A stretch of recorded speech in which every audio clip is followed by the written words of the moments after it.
Good morning students, welcome to SST So Simple tutorial. Today we will start a new lesson, Nazism and the Rise of Hitler. This is the third chapter of history textbook of class 9. The lesson begins with the story of a small boy, Helmut. बात 1945 के समय की है। Helmut एक 11 साल का बच्चा है। एक दिन जब वो लेटा हुआ था, उसे दबी जुबान में अपने पेरेंट्स की कुछ बातें सुनाई दी। उसके पिता उसकी माँ से कह रहे थे कि क्या उन्हें पूरे परिवार को खत्म कर देना चाहिए या अकेले सुसाइड कर लेना चाहिए। उसके पिता घबराए हुए कह रहे थे, now the allies will do to us what we did to the crippled and the Jews. मतलब यह कि अब एलाइज हमारे साथ वैसा ही व्यवहार करेंगे जैसा कि हमने अपाहिजों और ज्यूज के साथ किया था। अगले दिन वे सब एक बाग में घूमने जाते हैं। वहाँ वे गाते हैं, खेलते हैं, कूदते हैं, एंजॉय करते हैं और इस तरह से अच्छा टाइम स्पेंड करते हैं। बाद में उसके पिता अपने ऑफिस में खुद को गोली मार लेते हैं। इन सब बातों ने हेलमुट को इतना डरा दिया था कि अगले 9 साल तक वह अपने घर में एक कौर भी खाना नहीं खा पाया। उसे लगता था कि कहीं उसकी माँ उसे जहर न दे दे। हेलमुट को शायद यह बात उस समय समझ नहीं आई होगी कि उसके पिता नाजी थे। वे हिटलर के कट्टर समर्थक थे। तो हिटलर कौन था? अभी आप बस इतना समझ लीजिए कि हिटलर जर्मनी का रूलर था।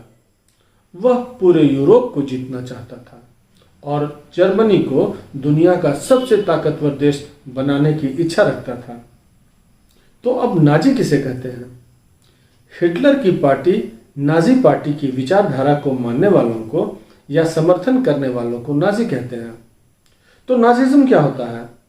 Nazism is the ideology and practices associated with the Nazi party. It is a set of beliefs about the world and politics.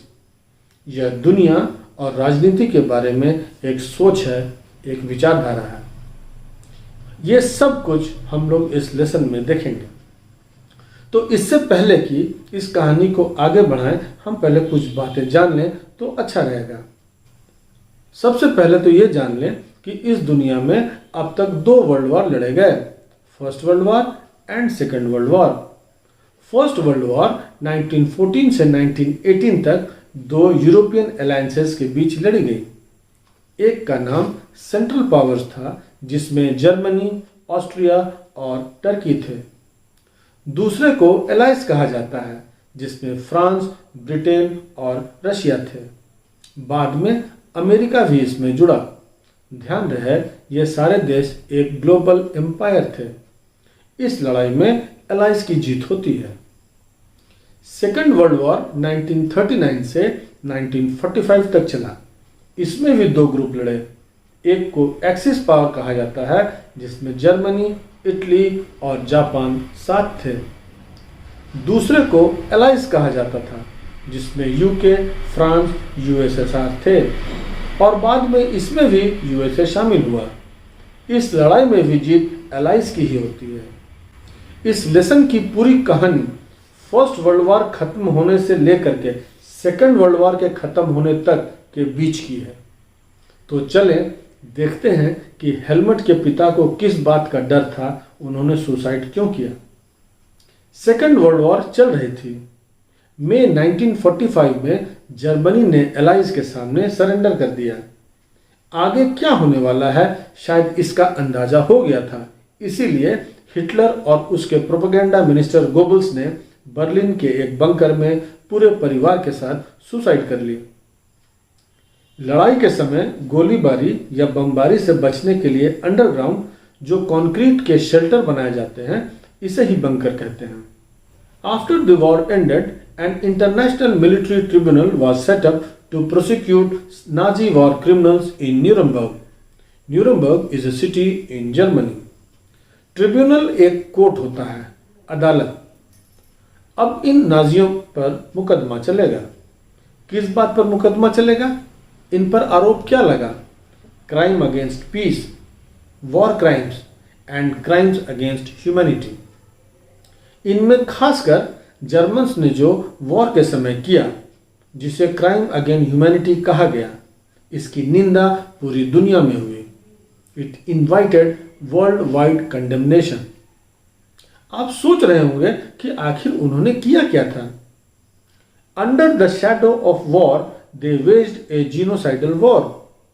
Genocide means killing on a large scale leading to destruction of a large section of people।